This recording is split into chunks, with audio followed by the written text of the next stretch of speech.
young people approach me all the time and say, what should I do? It's so difficult to start a new business. It's hard to find a job. I just graduated from university. What do I do? And, you know, even if I go back all the years I've been in business, all the years I've been in Hong Kong, I've been here for 43 years, it was always hard getting started. But the most important thing that I say is, number one, you have to have guts. If you think too much, you're not going to do it. If you start analyzing up and down and looking at statistics and whatever, of course, you need to be aware of what it is that you want to do.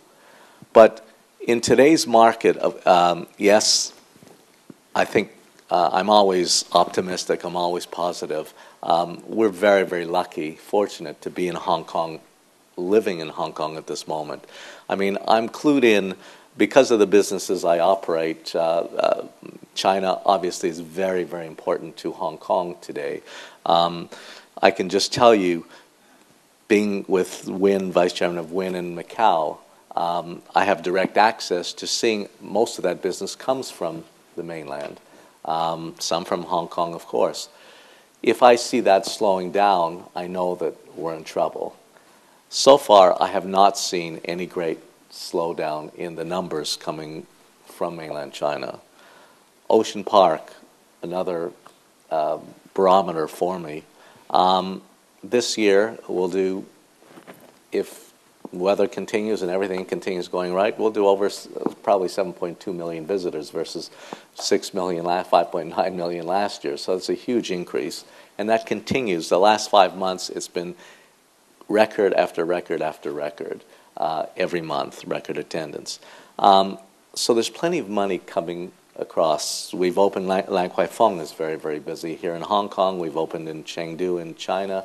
And Chengdu is through the roof, really, really, really busy. So in general, I do not experience the pessimistic views that many, many people have, because there is a lot of consumer spending. Yes, prices have gone up. What you have to do in this kind of environment when you're running a business and things are tough, number one, it's up to leadership. The people in your company, it's very, very, very important that the people in your company do not get pessimistic.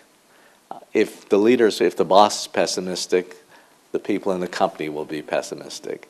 And if they're pessimistic, you're going to have a hard time trying to sell your product or trying to get that out. Of course, it's sitting down. Leadership, I always say, in my world, there's no bad staff. There's bad bosses. There's bad leaders. The leader needs to paint you as an entrepreneur. If you're starting out, you've got to build a very strong team around you. Understand your strengths and weaknesses. Understand what you like to do, what you're good at, the things that you're not good at. Things you're not good at, compensate. Bring in people. If you don't like to do finance, bring in good financial people. If you're good at innovation, then do that. And I always compare it to building a strong sports team. You have a head coach and who wins the Super Bowl or the World Cup or one of the major sports. Usually the team with all the superstars is not the one that wins the big game.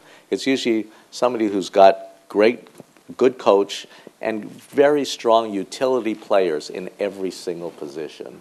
And when they have the leadership and they've got the spirit, they'll overcome the so-called superstars. So in my world, it's all about leadership. In these times when you're starting a business, really understanding what the kind of business you want to do, the kind of I always say that products, the world isn't waiting for a new product unless it's something special, unless it has a twist, unless it's something that's innovative, something different, because there's so much competition in the world today, so many products out there, whether it's real estate, whether you're building a building, whether it's whatever it is, make it feel a little different. I always say, think world class, think first class. It's what I did with Ocean Park. It was a local theme park.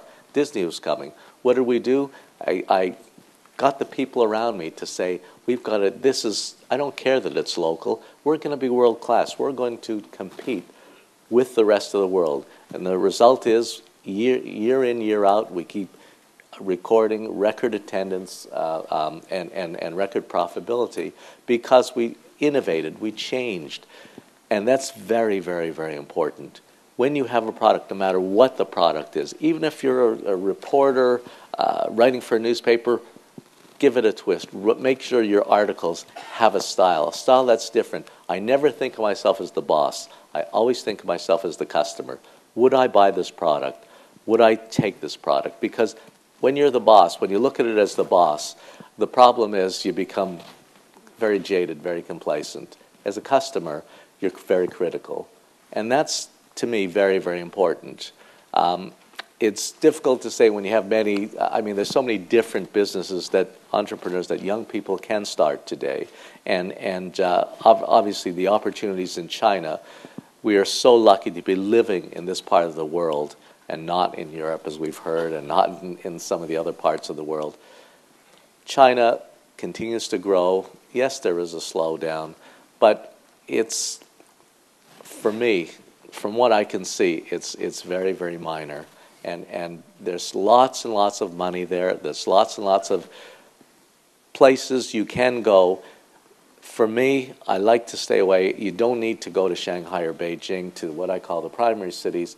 You're better to concentrate on the secondary cities. It's a lot easier because it's a lot less competitive. If you have the right product, I guarantee you, you'll go from strength to strength, no matter if times are good or times are bad.